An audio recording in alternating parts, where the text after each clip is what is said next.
Hello दोस्तों, स्वागत है आप सभी का हमारे यूट्यूब चैनल हेल्थ राइसर में। दोस्तों, कैसे हैं आप लोग? उम्मीद करता हूं कि सेहतमंद होंगे। जहां सेहत का सवाल है वहां हम आपके साथ हैं। हम बात करते हैं अपने वीडियोस के अंदर पुरुषों से जुड़ी हुई समस्याओं से, जो कि जिनको कहते हैं यौन रोग। और आज हम बात कर रहे हैं यौन रोग संक्रमण, यानी कि ऐसी बीमारियां जो संबंध बनाने से फैलती हैं। उनको एसटीडी कहते हैं, एसटीआई भी कहते हैं। एसटीडी का मतलब होता है सेक्सुअली ट्रांसमिटेड डिसीज या सेक्सुअली ट्रांसमिटेड इन्फेक्शन, यानी कि वो बीमारियां, वो इन्फेक्शन जो सेक्स करते हुए एक से दूसरे को लग जाते हैं, उस पे हम बात करेंगे। 5 ऐसी कौन सी बीमारियां हैं जो इस तरह से फैलती हैं, उन पे हम बात करेंगे। तो दोस्तों, जैसे कि हमने वीडियो के शुरू में जिक्र किया आपसे कि एसटीडी यानी कि ऐसे रोग जो कि सेक्स द्वारा फैलते हैं, उनको हम एसटीडी कहते हैं या एसटीआई कहते हैं, तो इन्फेक्शन भी कहते हैं। तो अब अगर हम बात करें कि अगर कोई पुरुष है तो उसको ये रोग कैसे लगेगा? देखिए, जब कोई पुरुष है और वो अपने किसी महिला पार्टनर से संबंध बनाता है और उस महिला पार्टनर का जो फ्लूइड है वो उसके पेनिस के ऊपर यानी कि उसके अंग के ऊपर लगता है, अंग संपर्क में आता है, तो फ्लूइड जो महिला का होता है वो मेल पार्टनर में चला जाता है। और यदि वो इन्फेक्शन वाला फ्लूइड है, यानी कि वो इन्फेक्टेड थी महिला, तो भले ही जो पुरुष था वो भले ही स्वस्थ हो, उसको कोई परेशानी ना हो, तो वो भी इन्फेक्टेड हो जाता है। अब इसके हम अपोजिट बात कर लेते हैं कि एक पुरुष से एक महिला को ये बीमारी कैसे लगती है। अब एक पुरुष है, उसका वीर्य ऑलरेडी इन्फेक्टेड है क्योंकि वो इस बीमारी से ग्रसित है। अब जैसे वो एक महिला के संपर्क में आता है, उससे संबंध बनाता है, तो जो उसका वीर्य है उसके वजह से वो महिला भी इन्फेक्टेड हो जाती है।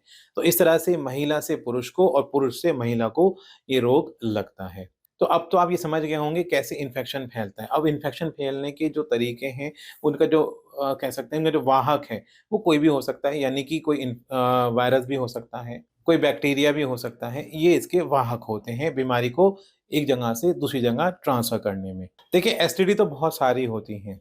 एसटीडी मतलब सेक्सुअली ट्रांसमिटेड डिसीज, लेकिन मैं आज आपको 5 मुख्य जो बीमारियां हैं उनके बारे में बताऊंगा। तो सबसे पहले मैं बात करूंगा एचआईवी यानी कि एड्स, जिसके बारे में आप शायद अच्छी तरह से जानते हो और आपने काफ़ी बार सुना भी हो।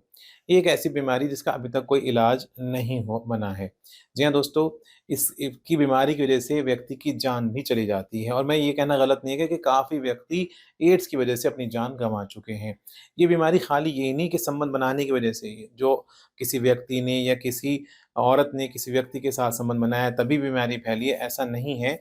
ऐसा भी होता है कि किसी का ब्लड किसी दूसरे को चढ़ा देंगे तो भी हो जाता है, किसी का शेविंग ब्लेड अगर कोई दूसरा यूज़ कर ले तो भी इन्फेक्शन फैल जाता है। दूसरी बीमारी है ह्यूमन पैपिलोमा वायरस इन्फेक्शन। ये बीमारी भी एड्स की तरह से ही है, उससे ज़्यादा कॉमन है। इस बीमारी के अंदर होता क्या है कि जिसको ये इन्फेक्शन होता है, जिसको ये वायरस लग जाता है, उसके जो जेनिटाइल अंग है, चाहे वो पुरुष हो या फिर वो महिला हो, उसके जेनिटाइल अंग यानी कि उसका जो यौन अंग है, उसके आस-पास इन्फेक्शन हो जाता है। वहाँ पे मस्से किस्म के हो जाते हैं या फिर दाने किस्म से हो जाते हैं। इस तरह का इसमें इन्फेक्शन होता है। तो इसका वाहक कौन है? इसका वाहक है वायरस। और तीसरी बीमारी है जेनिटल हर्पीज़। जी हाँ दोस्तों, इस बीमारी के अंदर भी ये इन्फेक्शन जो है एक कॉमन इन्फेक्शन है, और इसमें जो होता है जेनिटाइल अंग के आस-पास एक इन्फेक्शन हो जाता है, वहाँ पे जलन होती है, खुजली आती है, इस तरह का इन्फेक्शन होता है। अब हर्पीज़ जो है वो तो और बॉडी पे भी इन्फेक्शन हो सकता है, लेकिन ये स्पेशली होता है जेनिटल हर्पीज़, और ये तभी होता है जब एक इन्फेक्टेड पुरुष या एक इन्फेक्टेड महिला किसी दूसरे व्यक्ति के साथ में संबंध बनाते हैं, तो ये बीमारी होती है। और ये इसका जो वाहक है वो भी एक वायरस होता है। चौथा रोग है हेपेटाइटिस बी। हेपेटाइटिस बी से आप सोच रहे होंगे कि सारी बीमारियाँ हेपेटाइटिस, वो अलग-अलग हेपेटाइटिस होते हैं। हेपेटाइटिस ए भी होता है, हेपेटाइटिस सी भी होता है, और सारी जो हेपेटाइटिस की बीमारियाँ होती हैं वो लीवर को इन्फेक्टेड करती हैं, लीवर में इन्फेक्शन होता है। अब हेपेटाइटिस बी, जो कि यौन संक्रमण द्वारा फैला गया एक रोग होता है, इसमें होता क्या है कि कभी-कभी जिसको ये परेशानी होती है, जिसको ये रोग लगता है, वो खुद ही ठीक हो जाता है, लेकिन कभी-कभी इसके अंदर कॉम्प्लिकेशन बहुत ज़्यादा बढ़ जाती हैं, परेशानियाँ बहुत ज़्यादा बढ़ जाती हैं। तो ये जो रोग होता है, ये भी असुरक्षित यौन संबंध के द्वारा होता है, यानी कि अगर कोई एक व्यक्ति इन्फेक्टेड है और वो दूसरे व्यक्ति के साथ संबंध बनाता है, तो ये बीमारी भी उसको लगती है, और ये भी एक वायरस की वजह से ही होता है। और दोस्तों, 5वां जो रोग है उसका नाम है क्लैमिडिया। मैं इसको पहले कहना चाह रहा था आपसे, लेकिन एक आम धारणा बनी हुई है कि भई पहले एचआईवी पे बात करें, एड्स पे बात करें। क्लैमिडिया सबसे कॉमन रोग है जो कि असुरक्षित यौन संबंध द्वारा लग जाता है। इसके अंदर भी जेनिटाइल वाला जो पार्ट है, यानी कि जो जननांग है, उसके आस-पास का एरिया इन्फेक्शन हो जाता है, वहाँ पर एलर्जी हो जाती है। तो गाइज़ ये तो कुछ 5 बीमारियाँ मैंने आपको बताई हैं जो कॉमन हैं, बीमारियाँ और भी हैं, जैसे कि सिफ़िलिस है, गोनोरिया है, इस तरह की बीमारियाँ भी होती हैं। अब कुछ बीमारियाँ ऐसी हैं जिनका इलाज हो गया है, जिनका इलाज संभव है, जैसे सिफ़िलिस है, इसका इलाज है, या फिर हम कहें कि जेनिटल हर्पीस, इसका भी इलाज है। लेकिन कुछ बीमारियाँ ऐसी हैं जिनका इलाज अभी तक नहीं है, जिसमें से एड्स है, हेपेटाइटिस बी है, ऐसी बीमारियाँ जिनका इलाज नहीं है।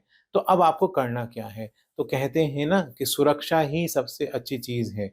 तो अगर आप किसी अनजान व्यक्ति के साथ यौन संबंध बनाते हैं, तो यौन संबंध बनाने से पहले आप सेफ रहें, सुरक्षित रहें, यानी कि कॉन्डोम का इस्तेमाल करें, तो बेहतर रहेगा। अदरवाइज़ तो आप अगर इन चीज़ों से बचें, तो ज़्यादा बेहतर रहेगा। आपकी सुरक्षा आपके अपने हाथों में है। और अगर गाइज़, अगर आप रेगुलरली अनजान व्यक्तियों के साथ में यौन संबंध बनाते हैं, भले ही आप कॉन्डोम का इस्तेमाल करते हों, लेकिन फिर भी मैं आपको रिकमेंड करना चाहूँगा कि आप नियमित तौर पे अपनी जाँच कराते रहें। अगर किसी को ऐसा रोग लग जाता है, तो समय से अगर उस रोग के बारे में पता चल जाए, तो फिर उसका इलाज भी किया जा सकता है। तो गाइज़, ये थी हमारी आज की वीडियो। उम्मीद करता हूँ कि वीडियो आपको पसंद आई होगी।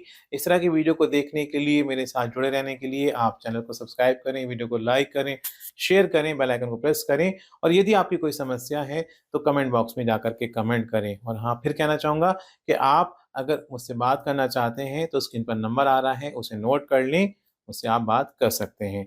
तो ये थी हमारी आज की वीडियो। एक नई वीडियो के साथ फिर मिलेंगे, तब तक के लिए गुड बाय।